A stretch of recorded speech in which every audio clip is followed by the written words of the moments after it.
Hello everyone, welcome to Krishna Coaching Center Class 11 Political Science Chapter 3 Equality and topic है हमारा feminism. अरे बाप रे, फेमिनिज्म का मतलब क्या? आजकल अगर आप किसी से पूछो तो दे विल से फेमिनिज्म मतलब लेडीज लोगों का फालतू का नारा। नहीं, एक्चुअली फेमिनिज्म क्या है, इसका मीनिंग हमें आज थोड़ा सा समझना जरूरी है। ये सो कॉल्ड इंटरनेट ने फेमिनिज्म का कुछ और ही मतलब निकाल दिया है। सो फेमिनिज्म ऐसा नहीं है कि कोई फीमेल ही फेमिनिस्ट हो, एक मेल भी फेमिनिस्ट हो सकते हैं। So feminism is like a concept in which they are talking about equality of men and women, ना कम ना ज्यादा, इक्वालिटी। सो फेमिनिज्म एक पॉलिटिकल डॉक्ट्राइन है of equal rights of men and women, यानी कि मेन और वुमेन के राइट्स कैसे होने चाहिए, इक्वल होने चाहिए। सो फेमिनिस्ट कौन होती है या कौन होते हैं? ये वो मेन या वुमेन हैं जो बिलीव करते हैं कि मेनी ऑफ द इनइक्वालिटी जो कि हम सोसाइटी में देख रहे हैं वो कोई नेचुरल नहीं है और ऐसा भी नहीं है कि बदली नहीं जा सकती हैं। They can be change, they can be altered और मेन और वुमेन दोनों इक्वल लाइफ्स जी सकते हैं। So according to the feminist जो इनइक्वालिटी है बिटवीन मेन एंड वुमेन वो क्या है? This is result of patriarchy. Patriarchy यानी कि जो मेल डोमिनेटिंग सोसाइटी है कि सब कुछ मेल्स ने जो मेजर पावर है अपने हाथ में ले ली थी। So term refers to a social, economic या एक कल्चरल सिस्टम जो वैल्यू करेगा मेन को ज्यादा एज कंपेयर टू वुमेन, और वो मानेगा कि जो मेन होते हैं वो ज्यादा ताकतवर होते हैं और मेन को ज्यादा पावर सोसाइटी देगा। So patriarchy is based on किस एजम्पशन पे बेस्ड है कि मेन और women are different by nature and that difference justifies their unequal positions in society. So what they say कि जो मेन और वुमेन है ना वो नेचुरली डिफरेंट हैं, तो इसलिए उनकी सोसाइटी में पोजीशन भी डिफरेंट होनी चाहिए। So feminist questions this way of thinking. वो क्वेश्चन क्या करेंगे? फेमिनिस्ट क्या क्वेश्चन पूछती हैं कि how you could just do distinction because of the sex, यानी कि बायोलॉजिकल डिफरेंस की वजह से, जो जेंडर डिफरेंस की वजह से है, तुमने क्यों वुमेन को इंफीरियर बोल दिया है? फॉर एग्जाम्पल कि बायोलॉजिकल फैक्ट की अगर हम बात करें तो only women can become pregnant and bear children, that does not require that only women should look after children after they are born. So इसका क्या मतलब है? अगर आप देखो, सिर्फ अगर आप बायोलॉजी पर ही जाओ तो फीमेल कह रहे हैं चल आ जा, बायोलॉजी पे ही आ जा। सो बायोलॉजी वाले तुम ये कह रहे हो ना कि वुमेन के जो कोख है उसमें बच्चा रहता है, तो अगर बायोलॉजी ने, अगर नेचर ने उसको पेट में बच्चा रखने की ताकत दी है तो बच्चा पालने के लिए जो काम करना पड़ेगा वो महिलाएं क्यों नहीं कर सकती? ये उनका फैक्ट था कि अगर आप बायोलॉजी पे ही बात कर रहे हो तो चलो जी हम बायोलॉजिकल फैक्ट्स पे ही बात कर लेते हैं।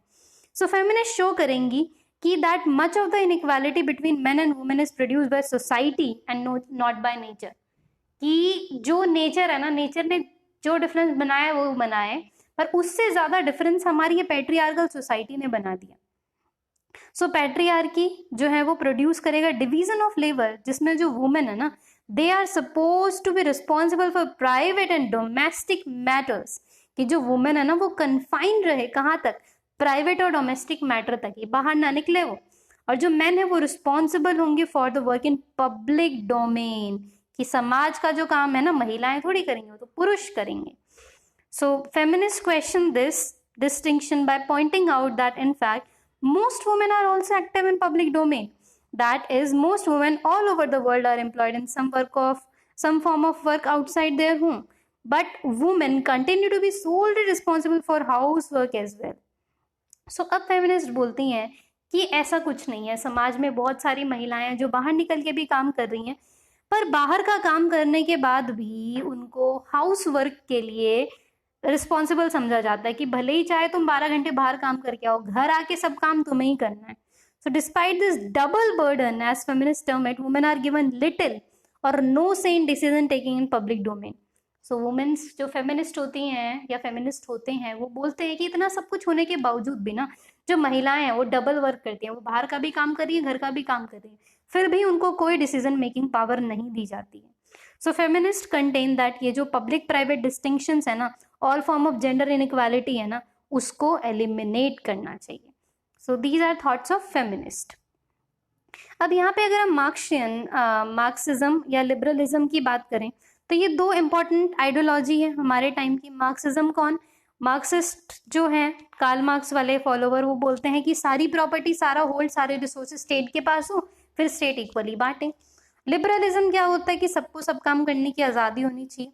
जो मार्क्स थे, he was an important 19th century thinker, बहुत ही महान सोशोलॉजिस्ट हुए हैं ये, जिसने आर्ग्यू किया था कि जो रूट कॉज है ना इनइक्वालिटी का, वो है प्राइवेट ओनरशिप।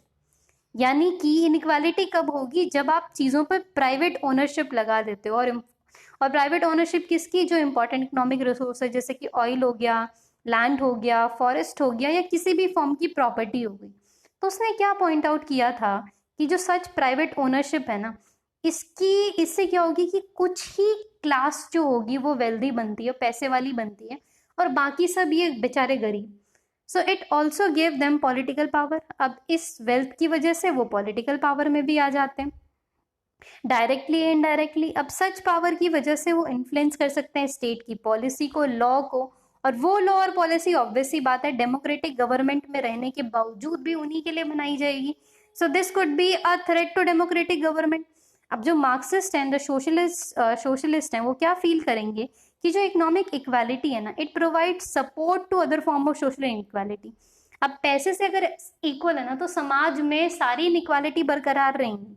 सो इसको टैकल करने का एक ही तरीका है कि हमें बियॉन्ड सोचना पड़ेगा equal opportunity and try to ensure public control over essential resource.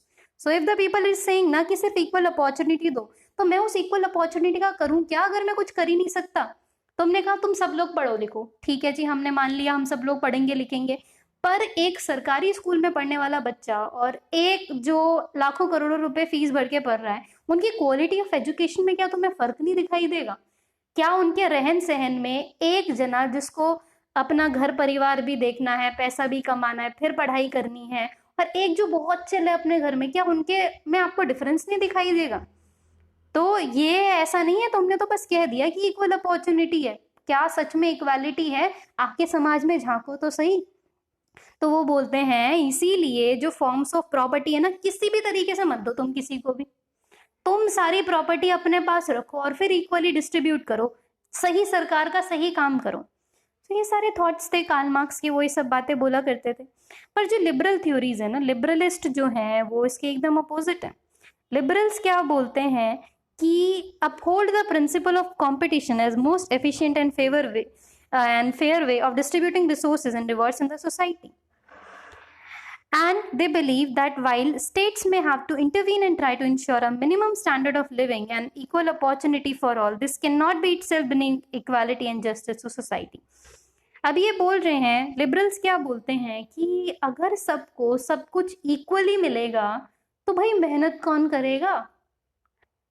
समाज में, हमारा समाज का स्ट्रक्चर ऐसा है कि तुम अगर हार्ड वर्क करते हो, तुम अगर स्मार्ट वर्क करते हो, तो तुम अपने सोशल स्टेटा को क्रॉस कर सकते हो, you can jump into the new society.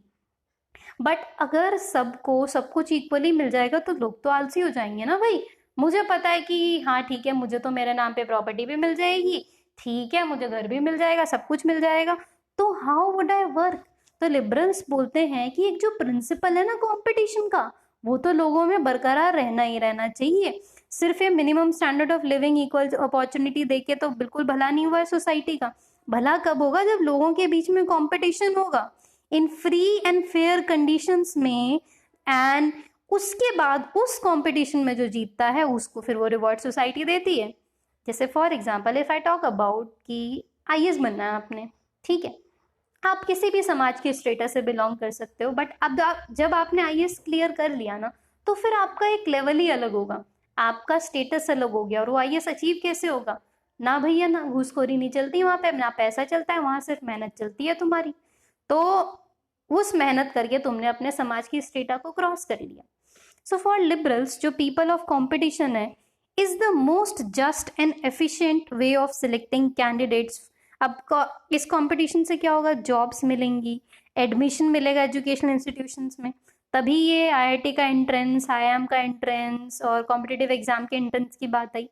जैसे इन अवर कंट्री बहुत सारे स्टूडेंट्स हैं, they hope for admission to professional courses, जबकि एंट्री जो है हाईली कॉम्पिटिटिव है, but time to time government और कोर्ट है वो रेगुलेट करती है इन सब चीज़ों को, एंट्रेंस टेस्ट को, ताकि फेयर और इक्वल चांस रहे सबको compete करने का।